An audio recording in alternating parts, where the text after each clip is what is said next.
오늘부터 출애굽기 말씀 이제 나눕니다. 어제까지 우리가 창세기 말씀 나눴고요. 오늘 출애굽기 1장에 그러죠. 5절 그러죠. 5절에 야곱의 허리에서 나온 사람이 모두 70이요 요셉은 애굽에 있었더라 그래요. 야곱의 허리에서 나온 사람이 야곱의 후손이 70명이라 그럽니다. 한번 생각을 해보겠습니다. 하나님이 아브라함을 부르셨습니다. 아브라함을 75세에 부르셨어요. 그리고 100세에 이삭을 낳죠. 25년입니다. 25년. 그리고 이삭이 60세에 야곱을 낳습니다. 그러니까 25년 더하기 60세 하면 85년이죠. 그리고 야곱이 130세에 애굽에 들어갑니다. 그러니까 85 더하기 130을 하면은 215년입니다. 215년 동안에 하나님께서 아브라함을 불러서 어쨌든 애굽에 들어간 사람의 숫자가 70명입니다. 그러니까 하나님이 아브라함을 불러서 애굽에까지 들어간 이 숫자가 70명, 이 숫자가 215년 동안에 70명이 된 거예요. 좀 더디죠.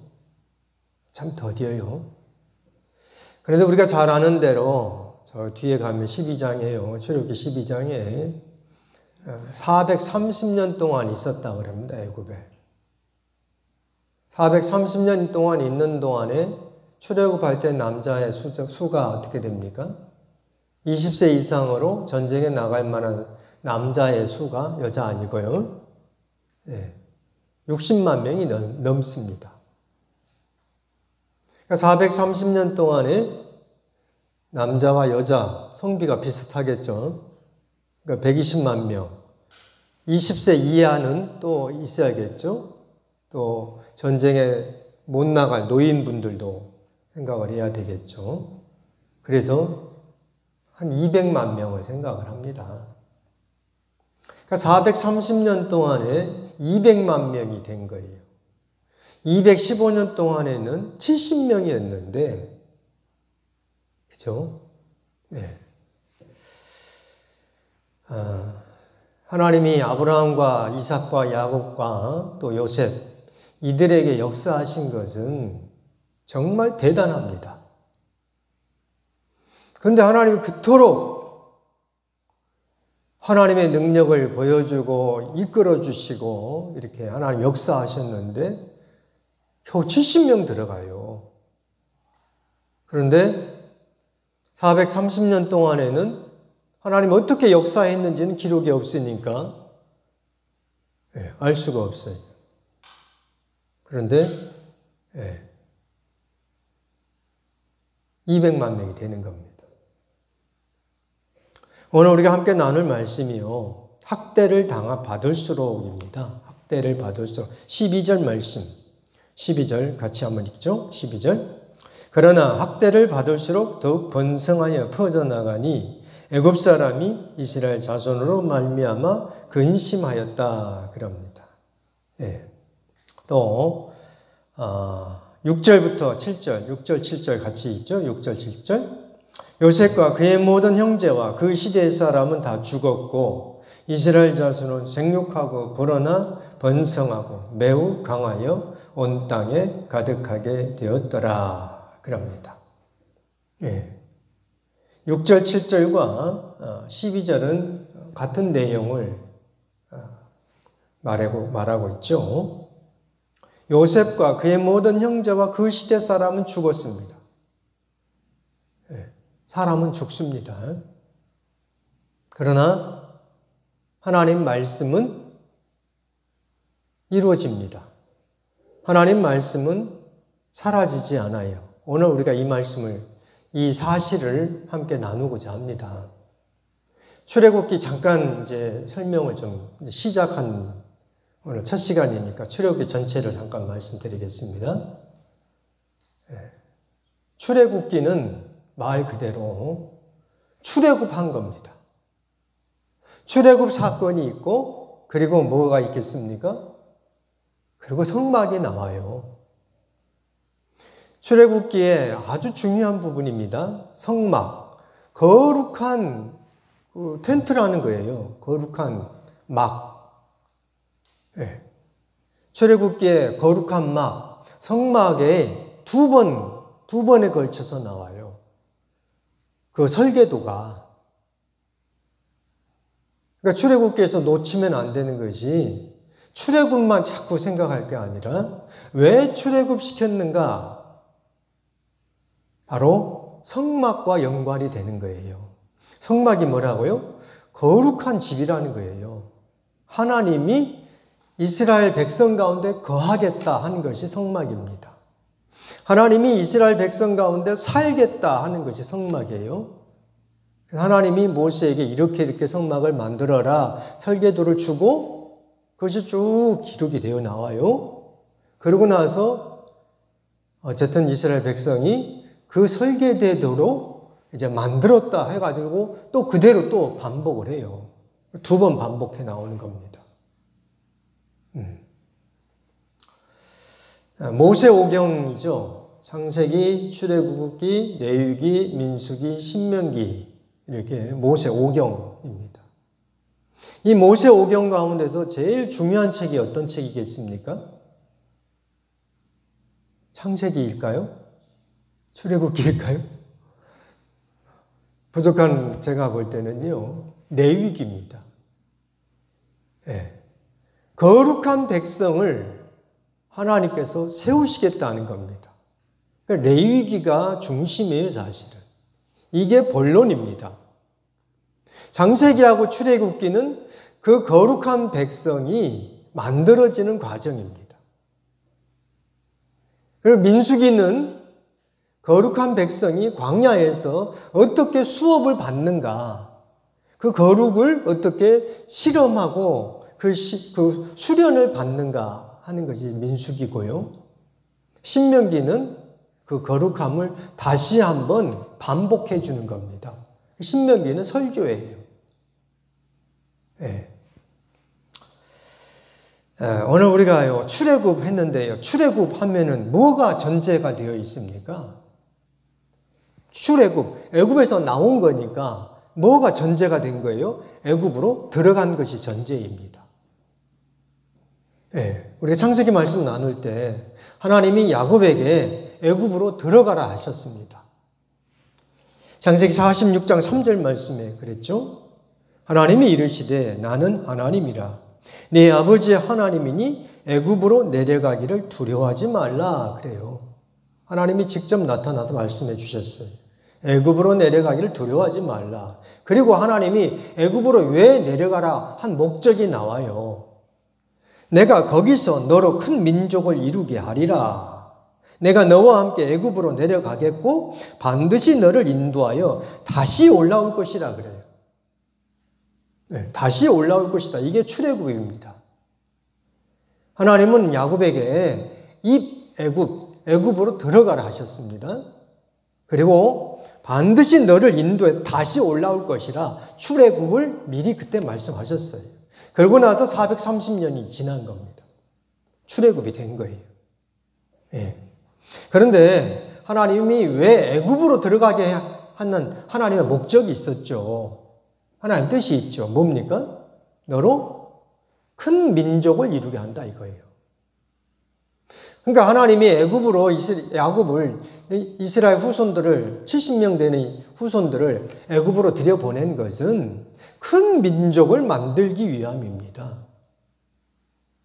큰 민족을 이루는 것이 오늘 본문 이렇게 나와요. 12절 다시 한번 읽겠습니다. 12절 그러나 학대를 받을수록 더욱 번성하여 퍼져나가니 애굽 사람이 이스라엘 자손으로 말미암아 근심하였다 그럽니다. 7절 이스라엘 자손은 생육하고 불어나 번성하고 매우 강하여 온 땅에 가득하게 되었더라 그럽니다. 예. 하나님 말씀 그대로 이루어진 겁니다. 큰 민족을 이룬 거예요. 그런데 어떻게 됐다고요? 학대를 받을수록. 왜 학대를 받습니까? 그렇게 나오죠. 8절에. 8절도 읽겠습니다. 8절. 요셉을 알지 못하는 새 왕이 일어나 애굽을 다스리더니 그럽니다. 그가 그 백성에게 이르되 이 백성 이스라엘 자손이 우리보다 많고 강하다. 자, 우리가 그들에게 대하여 지혜롭게 하자. 두렵건대 그들이 더 많게 되면 전쟁이 일어날 때 우리 대적과 합하여 우리와 싸우고 이 땅에서 나갈까 하노라 하고 감독들을 그들 위에 세우고 그들에게 무거운 짐을 지어 괴롭게 하여 그들에게 바로를 위하여 국고성 비돔과 라암셋을 건축하게 하니라. 요셉을 알지 못하는 새 왕이 일어났다 이거예요. 이게 무슨 말이겠습니까? 애굽에 정변이 일어난 겁니다. 왕조가 바뀌어버린 겁니다. 예, 애굽의 역사를 저도 사실 잘 몰라요. 그런데 어쨌든 요셉을 알지 못한 새 왕이 일어났다 하는 거에 대해서 이렇게 보통 설명을 합니다. 예, 애굽이 이민족에 의해서 다스려지던 때가 있었어요. 애굽 원주민들이 본래 거기에 사는 사람들이 애굽을 통치한 것이 아니고 왜 밖에서 이방 민족이 들어와서 애굽을 애굽을 집어삼켰던 때가 있어요. 예. 이것이 언제냐 하면요. 예. 새로운 왕조가 들어섰다는 것은 힉소스 민족이 애굽을 다스렸던 때가 있습니다. 그런데 요셉을 알지 못한 새 왕이 일어난 것은 본래 애굽의 원주민들이 다시 힉소스 민족을 추방시켜버리고 자기 고유의 왕조를 세운 겁니다. 이것이 18왕조다 그럽니다. 그러니까 요셉을 알지 못한 새 왕은 애굽의 역사가 오래되니까 1왕조부터가 자꾸 이렇게 이름을 했는데 18왕조가 들어간 겁니다. 18왕조가 세워진 거예요. 원주민들이. 요셉은 어떤 시대 때 요셉이 총리를 했는가? 힉소스가 이방 민족이 애굽을 다스리던 시대에 요셉은 그 시대에 애굽의 총리가 된 겁니다. 그러니까 애굽의 역사에서요, 요셉이란 이름이 나오질 않아요. 왜 그러겠습니까? 애굽 사람들이 이방 민족에게 정복당한 것은 역사는 다 없애버린 거예요. 그러니까 이방 힉소스가 애굽을 통치하던 때 요셉이 총리가 됐는데 그 힉소스 민족이 이제 사라지고 애굽의 원주민들이 왕조를 세운 18왕조가 이제 들어선 겁니다. 요셉을 알지 못한 새 왕이 일어났다는 것은. 요셉을 알지 못한 새 왕이 일어나가지고 무엇을 했다고요? 이스라엘을 학대했다 이거예요. 몇 년 동안 학대했는가? 우리가 잠깐 생각만 해도요. 모세가 80세에 부름을 받아서 이제 일을 하죠. 하나님의 역사를 이루죠. 그러니까 적어도 80년 동안은 이스라엘이 학대를 받은 것으로 보여집니다. 그런데 중요한 것은 뭐라고요? 학대를 받을수록 더욱 번성하여 퍼져나갔다 이겁니다. 이 말씀을 놓고 정말 학대를 받으면은 사라져야 할 터인데 어떻게 해서 더욱 번성하고 창성해 갔을까? 그죠? 한번 이제 우리가 이 사실을 놓고 우리가 한번 말씀을 묵상하면서 기도하기를 원합니다. 학대를 받으면 나는 사라질 것인가? 아니면 학대를 받으면 나는 더 여전히 견고해질까? 어떻습니까? 우리는요, 학대를 받을수록 더욱더 번성해 가야 하겠습니다. 아멘? 그 우리 소망이죠. 누가 학대를 받는다고 사라지기를 원하겠습니까? 그런데요, 이렇게 보면은 정말 사람들의 마음이요, 이 시대에는 왜 이렇게 약해지는지 모르겠어요. 조금 무슨 어려운 일이 있으면요, 이런 생각이 사람들 마음 가운데 팽배해 있는 것 같아요. 조금 어려운 일이 있으면요, 어차피 죽을 걸, 내가 왜 이 고통 당하면서 이 수모를 겪으면서 뭐하러 사냐 하고요, 뭐합니까? 자살해요. 그런 사람들 많습니다. 어차피 죽을 거, 뭐, 지금 죽으나, 그때 죽으나, 뭐, 하고, 그냥 스스로 목숨을 끊는 분들이 많아요. 그런데, 어려운 일을 겪으면요, 또 이런 분들이 계셔요. 어쨌든, 응? 죽을 때 죽더라도, 죽는 그 순간까지는 의연하게 살아야 되겠다. 이런 마음을 잡수시는 분들도 계셔요. 오늘 여기에 참여한 우리는 어떻습니까? 죽을 때 죽더라도, 죽기까지는 그래도 믿음을 지켜야 되겠다. 이래야 되지 않겠습니까? 아멘. 어차피 죽을 거, 어차피 죽을 거 고생스럽게 뭐 사냐 하면서 그냥 스스로 생을 포기하면 안 됩니다.